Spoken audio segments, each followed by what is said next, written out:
Now, I want to talk about an interesting word. My favorite word. Word colonizer. Now, someone posted a comment earlier on the page and he said something interesting. They're like, hey, you know that a lot of people are saying that colonizer is a racial slur? And I died. I'm actually not here. It's dead me. But like, I thought about it, right? It's funny because it's really, it's so fucking hilarious when you think about the words that white people consider slurs against themselves, right? Just the methodology of it. It's like, what? Do you even know what the fuck a slur is? Like, boy. Come on now. Come on. A slur isn't just a word that you don't like. I can't call someone something I don't like. I don't like the shoes. I don't like lugs. I think they're the ugly version of Timberlands. So I can't be like, hey, you lug. It's like there's no association. It's like it's just a word. It's just a word, right? Slurs are slurs because there's a historical aspect to it. There's a part that is connected to some sort of event that is used to sort of pinpoint a moment of pain. Think about it like internal slurs, right? Or internal slurs. And what I mean is, it's not really a slur, but you ever have a friend who like, they did something really ridiculous and then now they're always known for that? You know, it's like the guy who pooped in his pants and now everyone calls him mud butt, you know? It's like, it's not necessarily a slur, but in their mind, like, that's sort of a moment of pain. It's like, oh gosh, oh man, yeah, shit, I remember when I pooped in my pants. Mud butt, right? People have that. Oh, you're donkey face, or you're square eyes, whatever, right? Four eyes, square eyes, what the fuck, square eyes, damn. So that's how slurs develop. But racial slurs are developed because someone is mocking an event, and it's usually something fucked up. You know, people who've been like slaughtered, and you know, it's kind of like the term zipperhead for Koreans. Do you all know that at least the supposed origin of the term zipperhead? Zipperhead comes from the image of a tank running over the skulls of Korean soldiers and their heads splitting open like zippers. That is the history of the term zipperhead. It sounds funny when you hear, oh, zipperhead, zipperhead.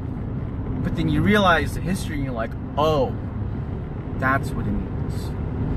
That's fucked up. It's not just someone got their head caught in a zipper or whatever. No, like, people were fucking massacred for this shit. That's why you don't say the N-word. Because it was accompanied by genocide and murder and rape and horrible, the most demonic of things. That's why you don't say it. And so, when white people say, oh man, cracker's a slur. Let's say that there is this, let's just think about, okay, cracker, I don't know, like there's a time when people was like, oh man, you cracker. But what was the accompanying trauma? Were white people being called cracker while they were being shot and murdered and raped? Were they being called cracker while someone was skinning them live? Like what is the history? What is the event that accompanies the word? Because if it's not, then you just don't like the word. You just don't like not being called your name. And therefore you get it. You get it on a very fundamental level. You get it when we say, don't call me this, or don't call me Jackie Chan. You understand that it's not okay to call someone out of their name. And yet you do that, and you pick a racial slur, and you pick a word that also has that historical tie. You zipperhead. Remember that time we ran over your people and crashed your skulls and everyone was getting raped? Ha! I remember that. I'm gonna make fun of that. So when you're talking about the word colonizer, it's hilarious that white people would feel offended about that, because they gloated, they continue to gloat about colonization. You know what's I mean, I don't mean to sound like super fucking activist, but what more is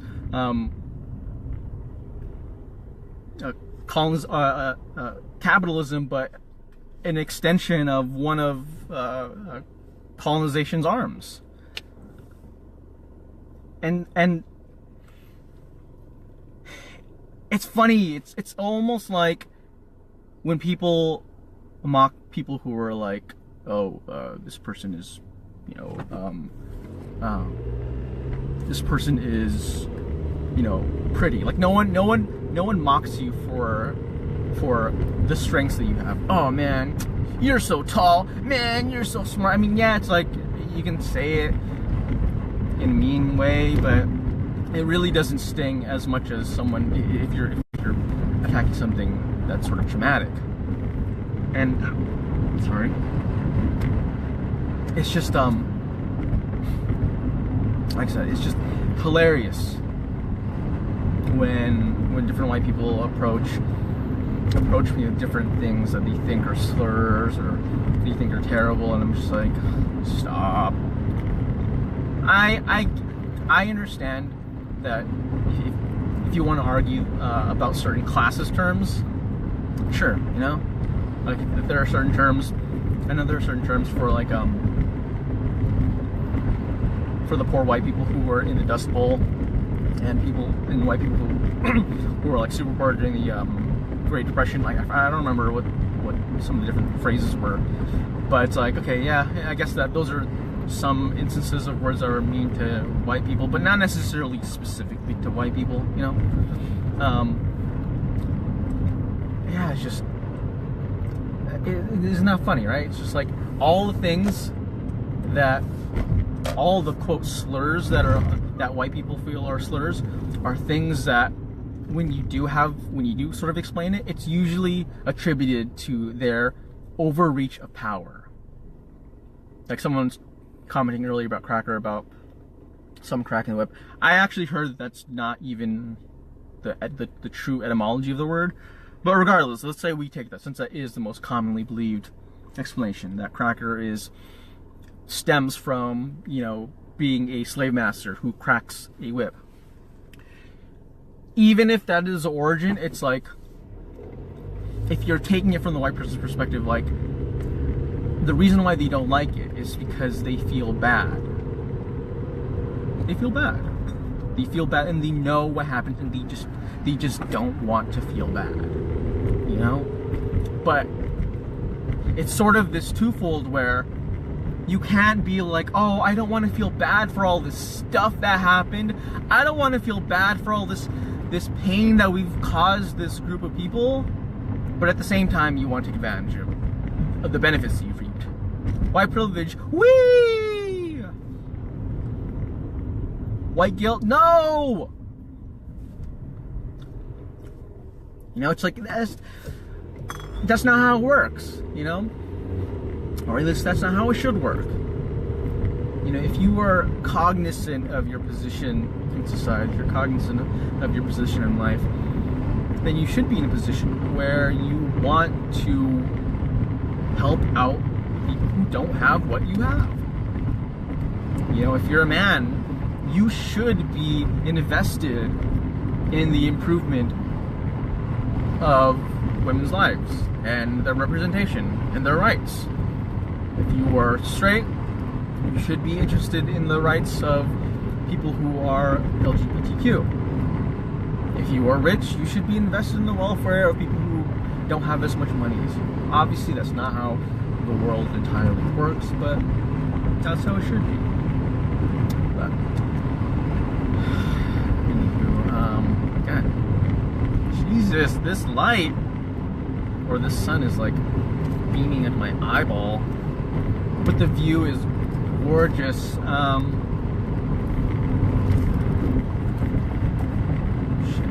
my God, you ever have that thing where you're driving and you're like, holy, oh my God, I don't have my wallet! And you're just like searching all over the place, you're like, and then luckily I have it, so thank God. Alright, I'm gonna go ahead and read some of the comments. Let me just park real quick.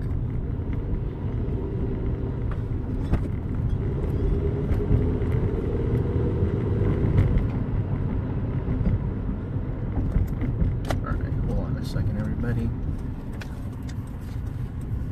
Ooh, there's nobody here. Oh, I love that. I love going to this gym because it's always empty. I feel bad for saying that, but just, I don't know. That's why I like these smaller gyms, because you don't have to worry about just all these other people. It's not like, oh, I don't like working out with other people, but it's just nice just feeling like you just have all this air to move around. I don't know. It's like, it's not like I intend to like use all the machines at one time, but I don't know, I just kind of like it. All right. Let me see. All right.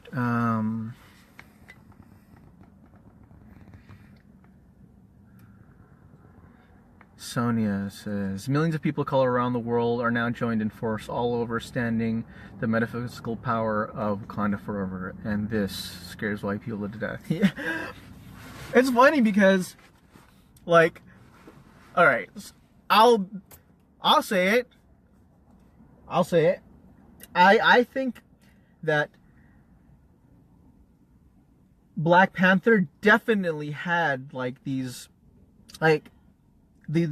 really strong political and racial messages, right? And very clear statements about the world today.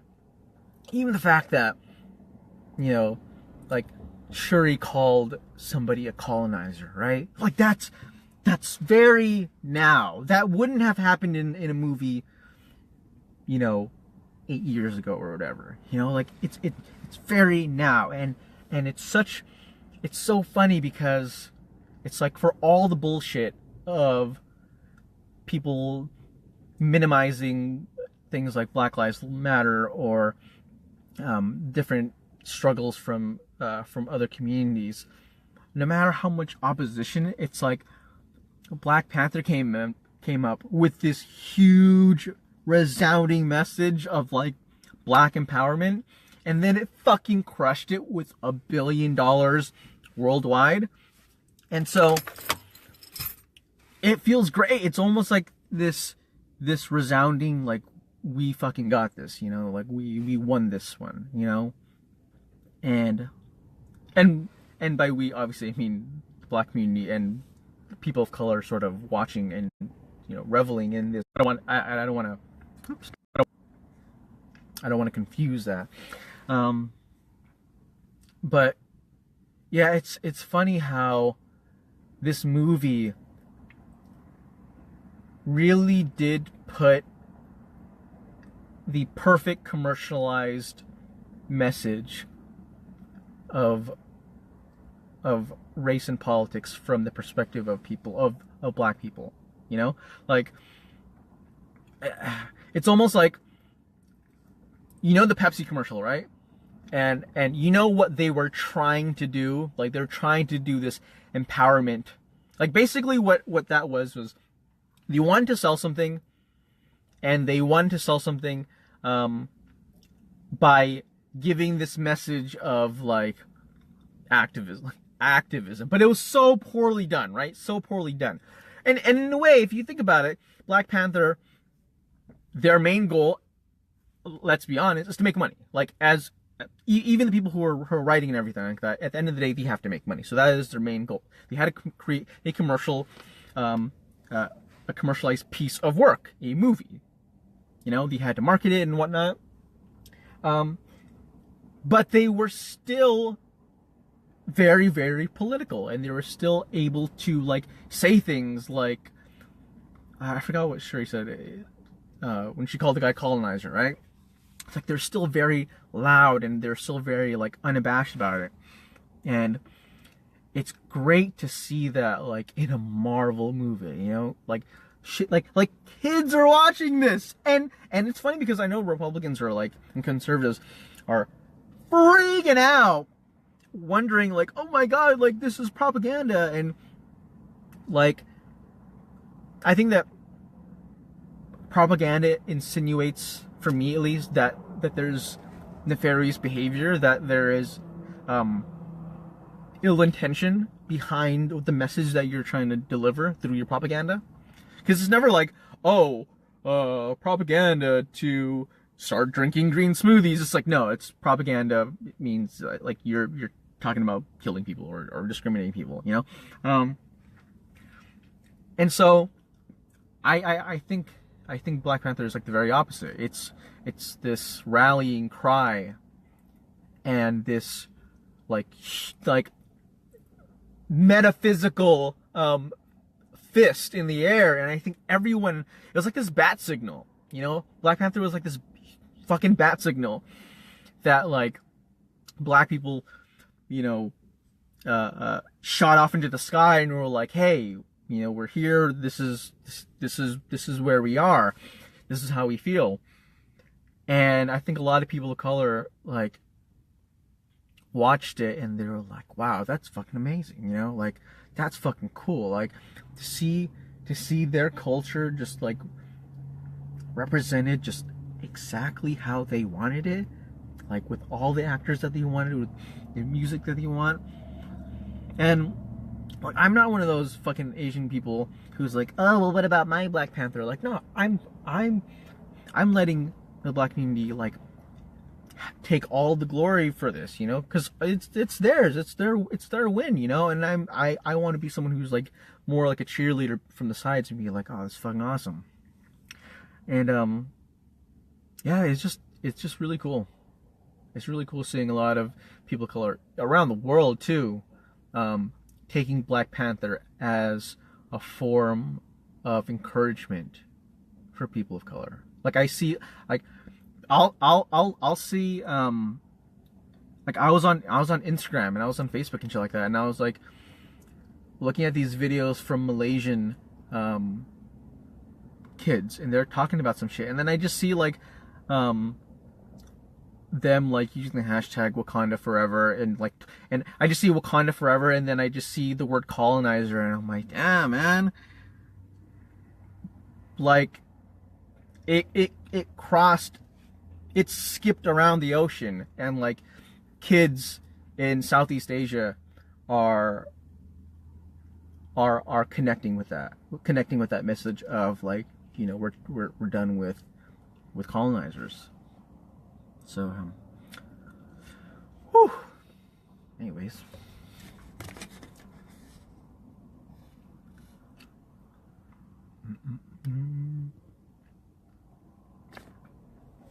Someone said, imagine someone coming into your home and just made it theirs. Imagine them renaming it. Imagine them taking all the riches.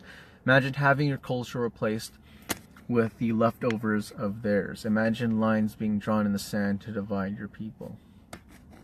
Exactly. Let's see.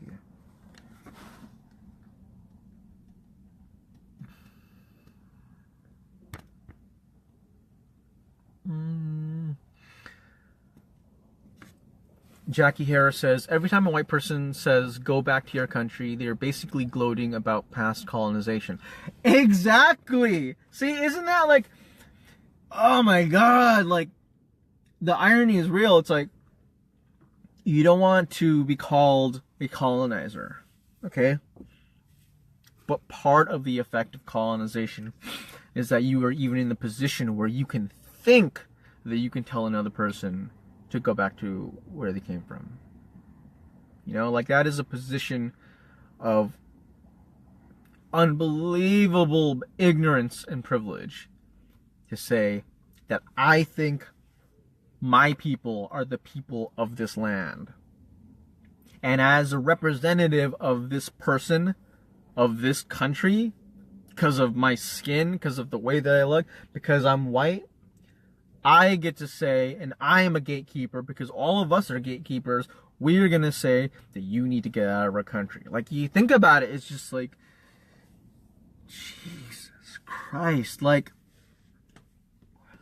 I don't even feel comfortable, you know, telling people to fucking leave my house. Like, if I have a party and some shit and it's getting late, I even feel bad about kicking out people sometimes. And I'm just like, hey man, just stay over, blah, blah, blah. So to think that, like, they're arrogant people enough to believe that they can say to get out of my country? Dude. See, that's what I mean. It's like, that's that accumulation of messages just constantly telling certain white people that, like, you are the best. This is your country. This is your country. This is yours. This belongs to you. This is yours. Go get them. Talk to them. Tell them to leave. Tell them to leave. Tell them to fucking leave. This is your country. Don't take that bullshit. Like, there's so much of that shit festering in their brain. Again, from whack-ass politicians who are, you know, spewing out their, like, whack-ass nationalism / racism. Like, all of these things that are just buttering up white people, making them believe that they're entitled to this fucking thing. It's, again, you, like, when you just think about something as simple as go back to your country. Like, and you really think about what kind of a person, like, even believes that they can do that. Like, you can just see the cogs of white supremacy, like, turning in their brain. Like, you can see, like, wow, I get that. I get why you were that way. I see why you were that way. Whew. Alright. Max says, people in general like to think of themselves as moral people entitled to their position of society. White people get ranked when people call them out on their current and historical contributions to injustice because it conflicts with their self-image as virtuous beings. Much of what could be called the white ideology is rationalization for their mistreatment of those with less power than themselves. Yeah, and I think it all stems from this notion that you know the saying, history is like recorded by the winners, not the losers. And I think for a lot of white people, I mean, you're talking about historically, like the history of colonization, like the creation of white people, you know, European people. When you think about it,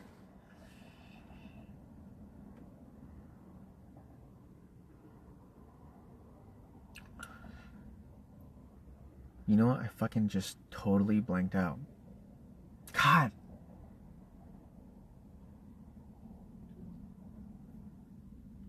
I was onto something. Fuck, man.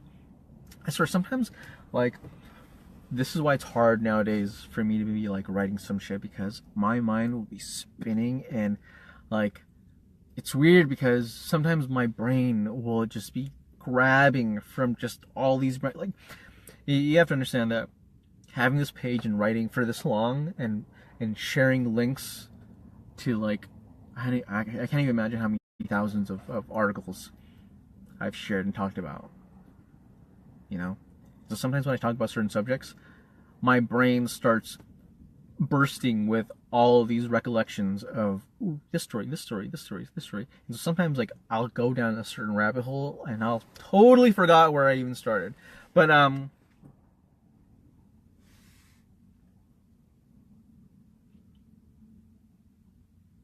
oh yeah, I think I remember what I was saying. All right, so basically, I think this whole idea of, the winners are the ones who write history also ties into this belief that the winners are the ones whose story is centralized.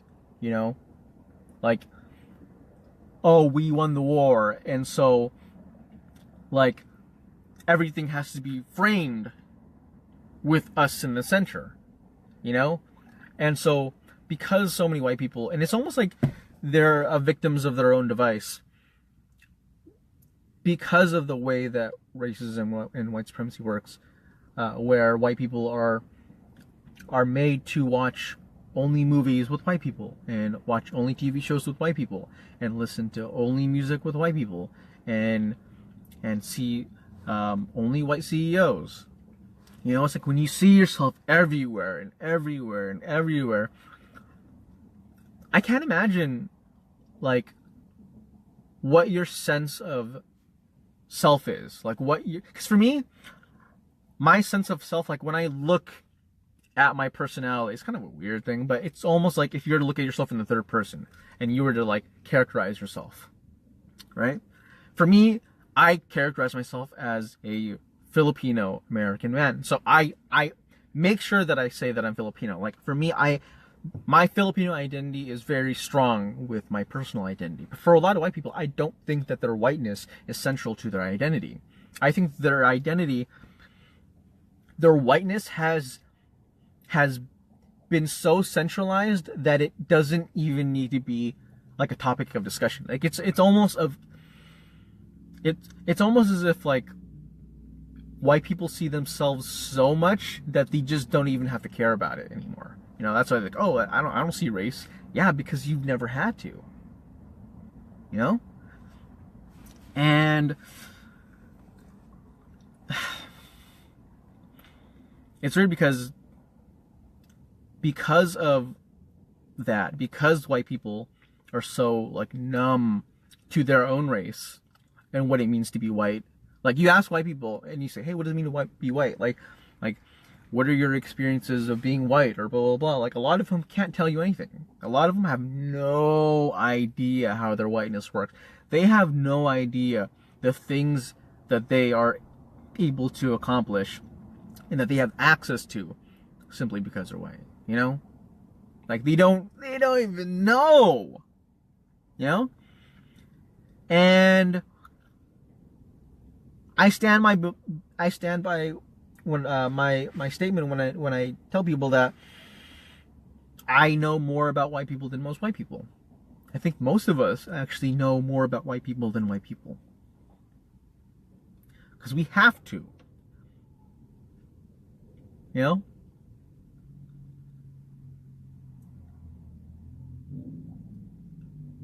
and you think about it. You think about how difficult it is for white people to internalize their own whiteness, and then you think, wow, okay, so they can't even understand whiteness.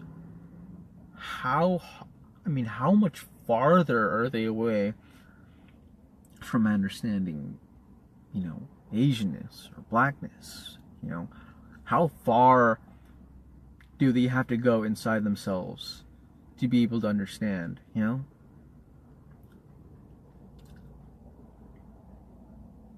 It's like the saying, it's like you just can't see past your own nose. Literally. Alright.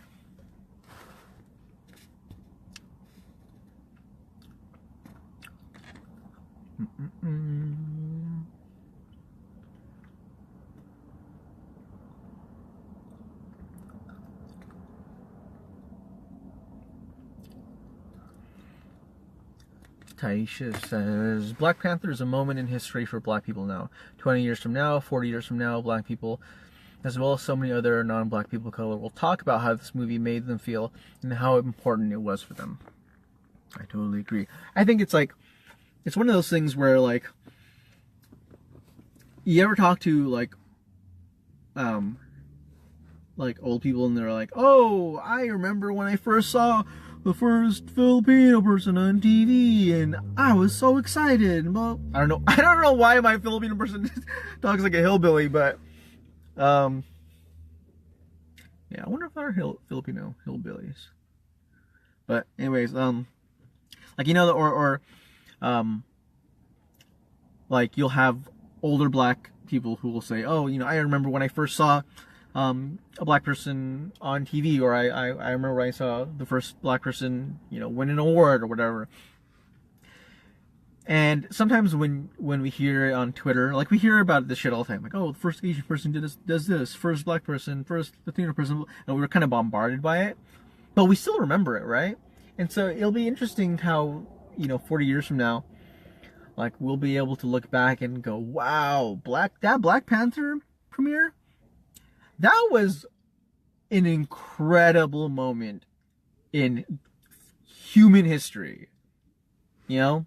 Like, a movie that was just so progressive and pro-black amidst the terror of a Trump presidency. This movie that came out just right in the middle of the fucking Trump presidency. It's like this it's like you had this gun and you just dropped it right on the fucking table. Just smack. And it was just such a powerful statement. And you kind of, you're like, man, you know, I can't believe I was part of that. It's wild. That's wild.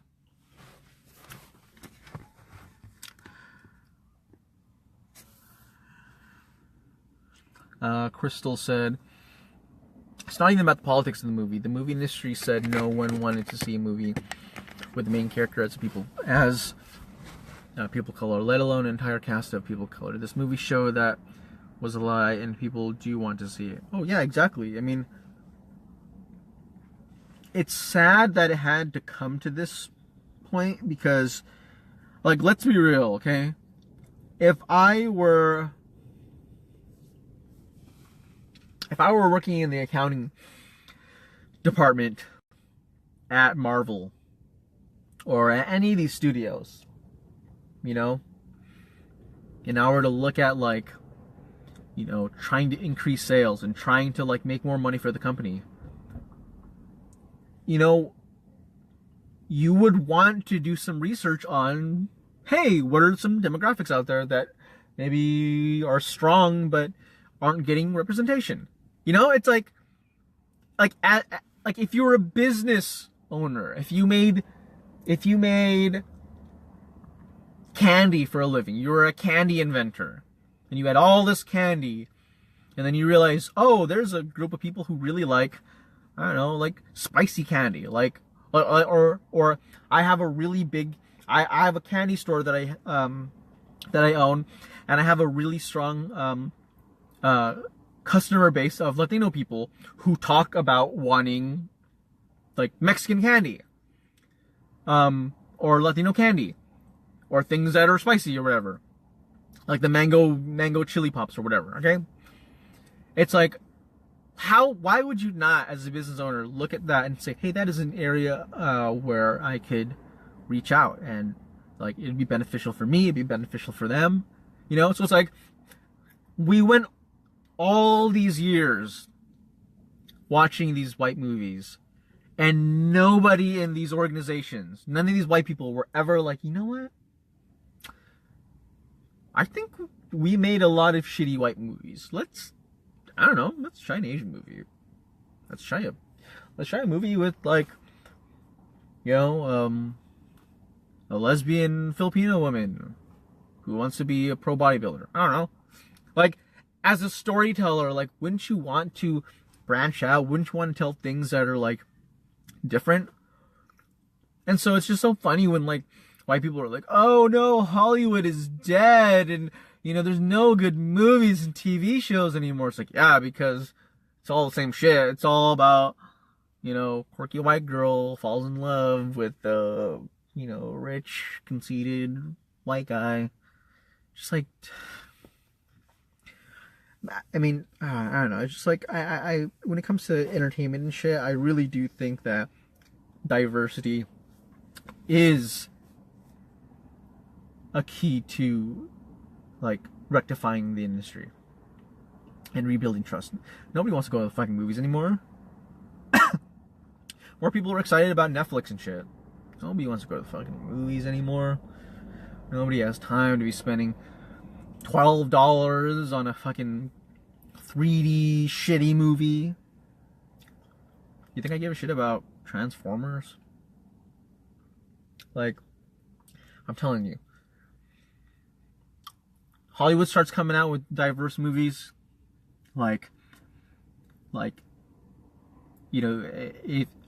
imagine if you had, like, a movie like Black Panther where it was centralized on a comic book character that was ethnic.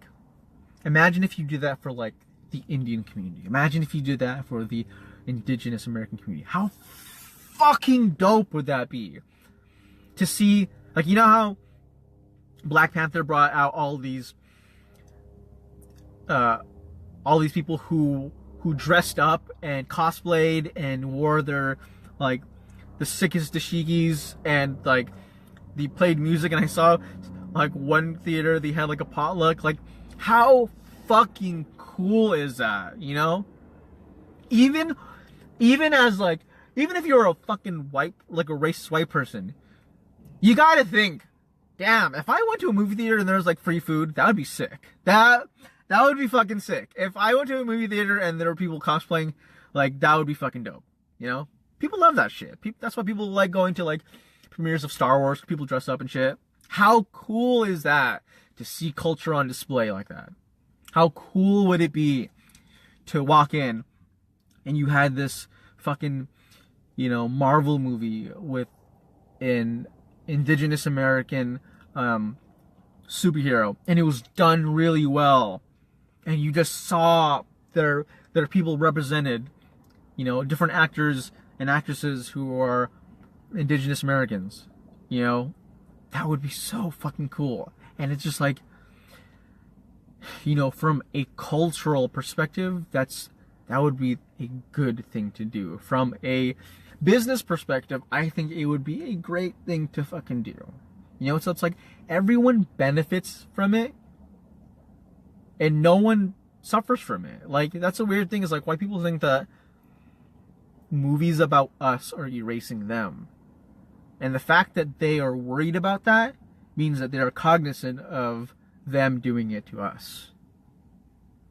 They know that, they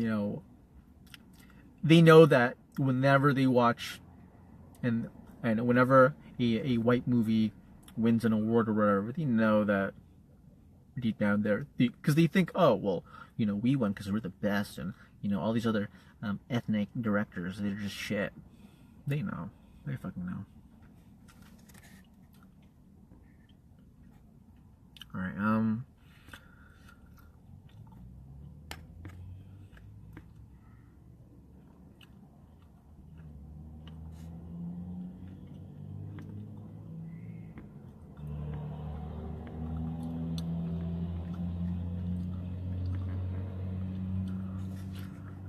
Alright, Ryan Chow says, read a history of the middle class system has played a large part In British social control, race and class intertwine in the pockets of crackers and plantation owners. True. Delaney says, from the overseer class to Trump supporters in 2018, the white lower class is still one of the richest people. Why? Because they're still white and they are the majority. One of the professors told me once that in order for racism to still be effective, the racist upper class must convince people... Oops. Oh my gosh, where's the comment? The racist upper class must convince people that have nothing they are still superior. And so the cycle continues, just a wheel of reproduction. Oh yeah. You know, that's the thing, it's like, oh gosh, I can't remember like the little anecdote. But I'm totally gonna butcher it, and someone can correct me. But there's like this saying that goes like if you want, oh God, what is it? It's like if you want to convince one person to kill the other person, you just have to tell the other person that like they have something to gain. Like, oh, like if you steal from this person, or if you chop out this person's head, I'll give you money, or like there's something to gain from it, you know? Like when you, as soon as you position your relationship with somebody else, or and you frame it as if like, hey, like it is in your best interest to be mean to them because I don't know, you'll get something or whatever, you know? Like when people realize that they can do that, like, they'll take advantage.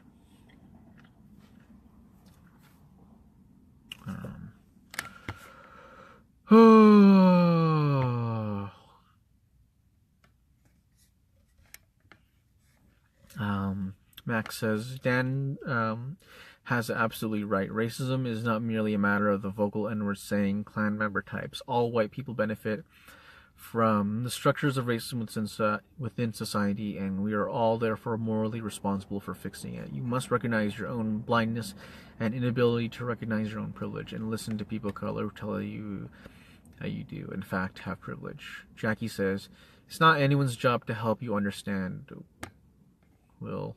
And the fact that you keep bringing up classism is rebuttal to racism is, in fact, art. Who? Will?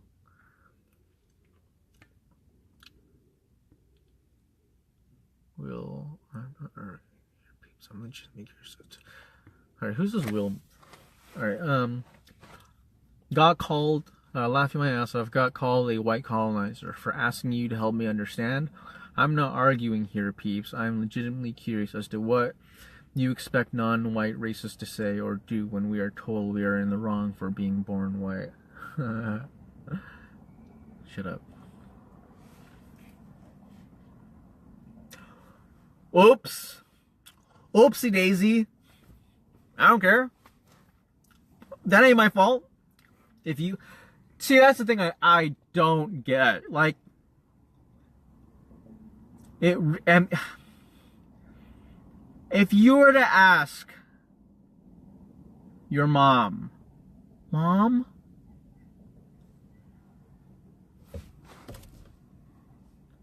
How do I not racist? How does one not racist? It's like...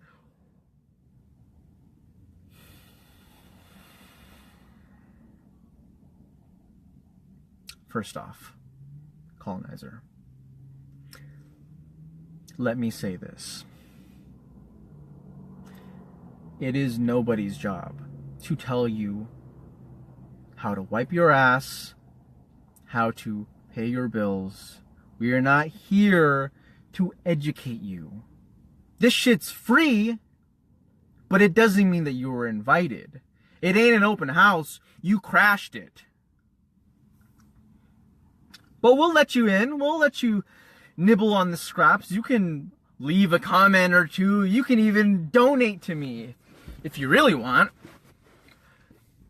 But what you were not going to do is be a part of this conversation. any conversation, to be honest. Because this space isn't for you. You don't exist to me, to be honest. And the fact that you would even have the audacity to waste people's time here,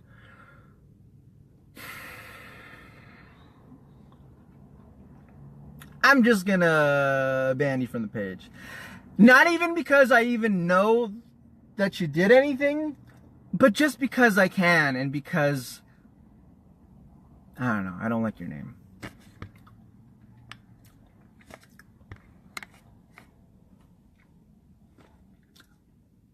Bye, Will.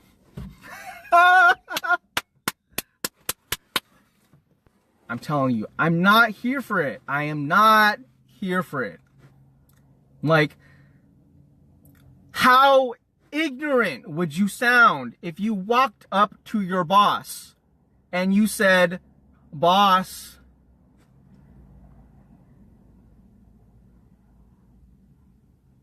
can you tell me, how do I work? How do I employ? I know I have the job, but like, I'm here now. I mean, can you teach me how to care about this job? Please."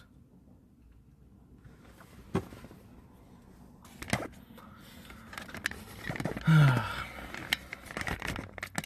telling you.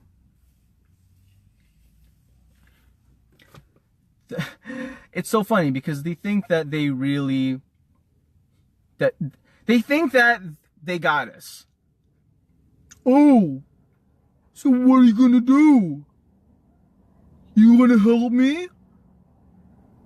I'm one of the good ones.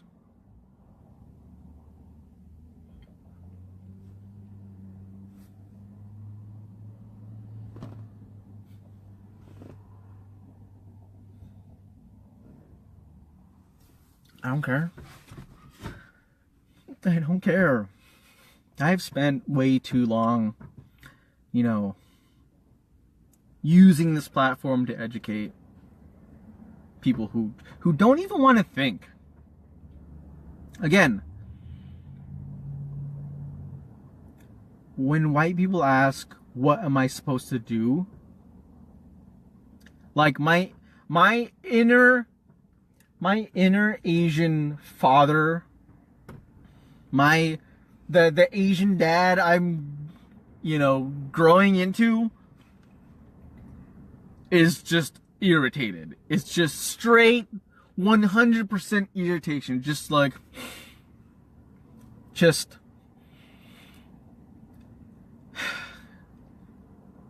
I should tell you, you can ask me, what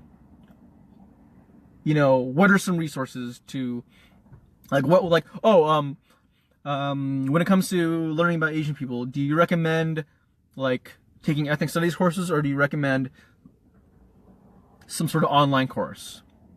That is something tangible. That is something that I can tell you. That is something that is worth my time. That is something that, again, I'm not trying to be cocky or anything like that, but it's like, I have this platform and I'm not here to answer these rudimentary questions.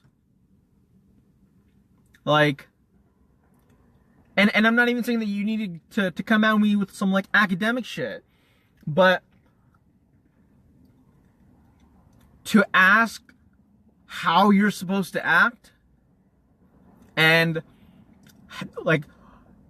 what, I'm supposed to fucking educate you about compassion. I'm supposed to educate you about the value of listening to other people who are not like you. I'm supposed to teach you about how to, what?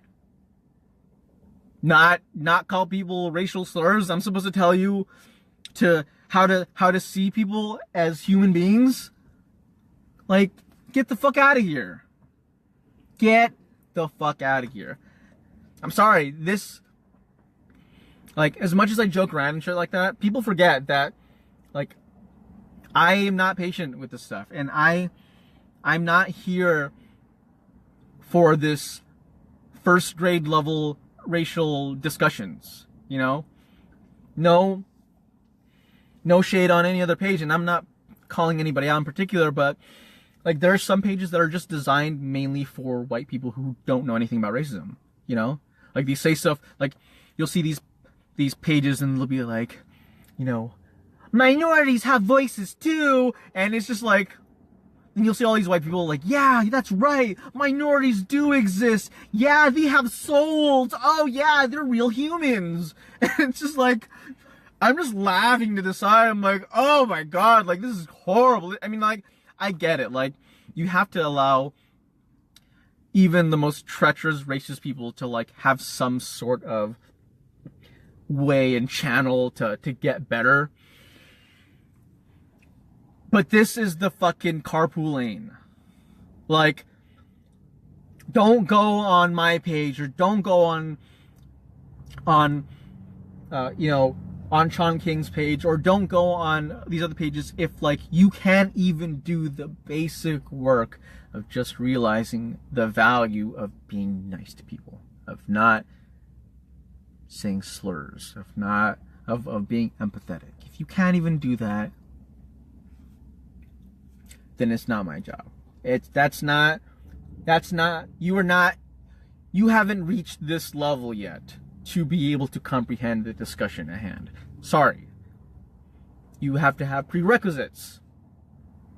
Because if I'm talking about colonization and shit like that, and you're like, oh, well, you know, why is it my fault for being born white? It's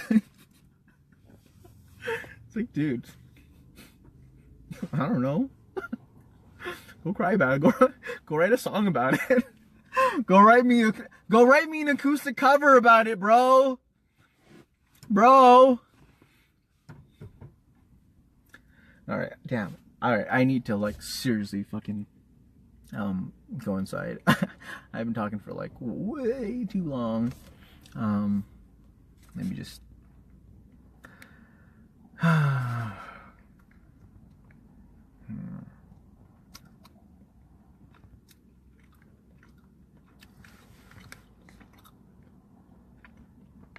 Hannah says, just got here, so are we talking about colonization in general? European colonization of the Americas, or somewhere contemporary behavior?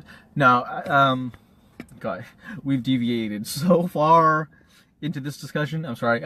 I talked about it earlier. It was mainly about white people considering the word colonizer a slur, and I was talking and explaining the basic sort of function of a slur and how it works, and that it's not just a bad word, it's a word that is a reference to a time of pain. You know, whether it was slavery or whether it was a moment during war or whatever, like that's where slurs come from, you know. And so for a lot of white people, they try to claim that certain words are slurs when the reference isn't a moment of pain for them, you know. Like white people as colonizers, they were like, oh no, this colonizing life, it's eating me inside. The privilege, it's eating, like that doesn't happen. That didn't happen. All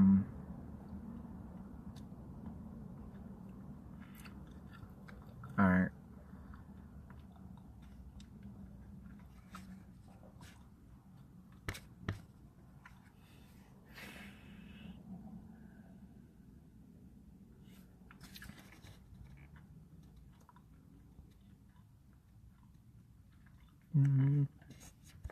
Okay, all right. Seriously. Okay.